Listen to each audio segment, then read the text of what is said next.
On est au Centre de formation professionnelle des Patriotes et il est question du programme Service aux entreprises et à la communauté. On en parle avec Julie Béliveau, qui est coordonnatrice. Bonjour Julie. Bonjour. C'est gentil de nous accepter chez vous.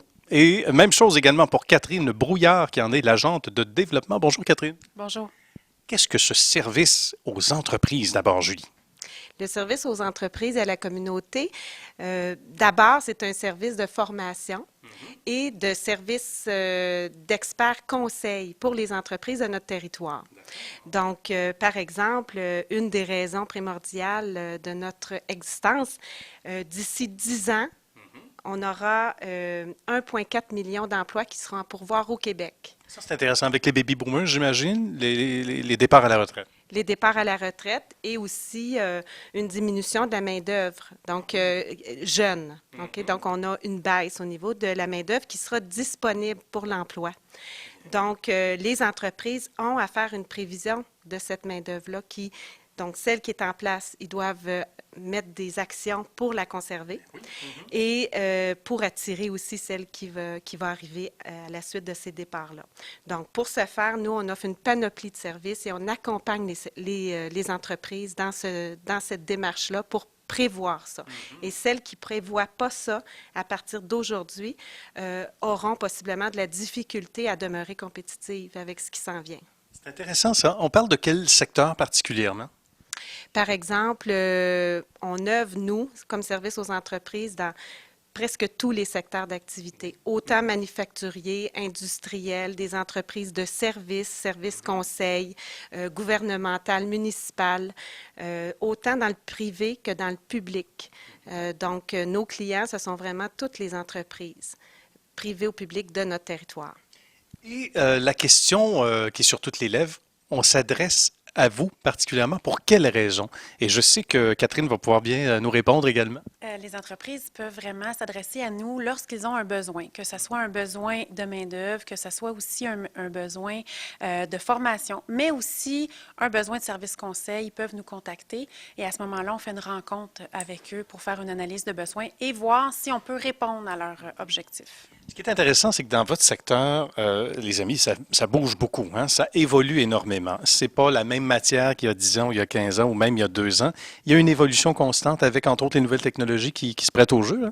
Oui, tout à fait. Et c'est là le grand défi des entreprises parce que, par exemple, dans une industrie manufacturière, quand on entre des nouvelles machines pour produire certaines composantes, l'employé doit déjà avoir des compétences de base. On parle de compétences de base en lecture, écriture et en calcul. Donc, on parle à peu près un niveau de 9e année, ce qui est un secondaire 3 au Québec. Et puis, ce niveau-là, ce plancher-là, permet à un employé de progresser dans une entreprise. Donc, si on veut qu'il soit capable d'intégrer des nouveaux apprentissages pour opérer efficacement une nouvelle machine, on est mieux de miser sur le développement des compétences de base de nos employés. Et ensuite, c'est moins difficile de trouver un nouvel employé dans un poste moins spécialisé et de miser, de développer notre clientèle, nos employés et de les faire gravir des échelons dans notre entreprise. C'est une belle logique, effectivement. Je pense que ça nous aide à bien comprendre la situation. Le défi, il est là au quotidien. Comment on compose avec ce beau défi-là? La clientèle, évidemment, concernée. Il y a le milieu des affaires dont on va vous parler, évidemment, chers amis, dans peu de temps, parce qu'il y a une belle collaboration qui se fait avec le monde extérieur. Mais on voit qu'on est en pleine effervescence, là. Oui, absolument. En fait, on a beaucoup de demandes parce que les gens veulent s'améliorer continuellement et aussi offrir une formation à leurs employés. Donc, à ce moment-là, nous, ce qu'on peut faire, c'est de rentrer en contact avec eux et aller les rencontrer, faire une analyse de besoins. À ce moment-là, on voit ce qu'ils ont vraiment besoin et on peut monter un plan de formation, développer des outils pédagogiques aussi et s'assurer que la formation se passe bien là, dans l'entreprise. Ça, c'est intéressant. Il y a quelqu'un que vous connaissez bien, qu'on va inviter, qui est Mathieu Noraz, qui est conseiller au Centre local de développement Marguerite Diouville.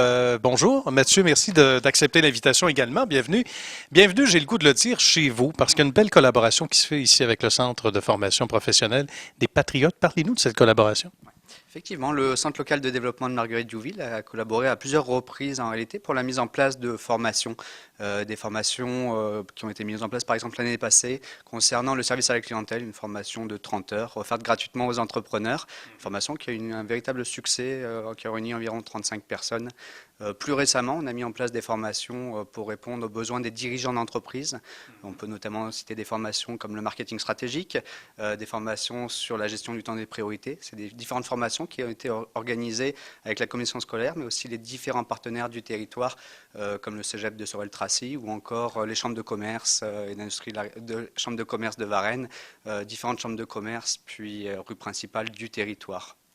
Ben, c'est bien, c'est fascinant. Et moi, j'adore ce genre de beau mariage. C'est un mariage naturel entre le côté académique, l'arrivée de matière qui est mise à jour versus le marché du travail, on va le dire comme ça, ou sinon les différents groupes sociaux.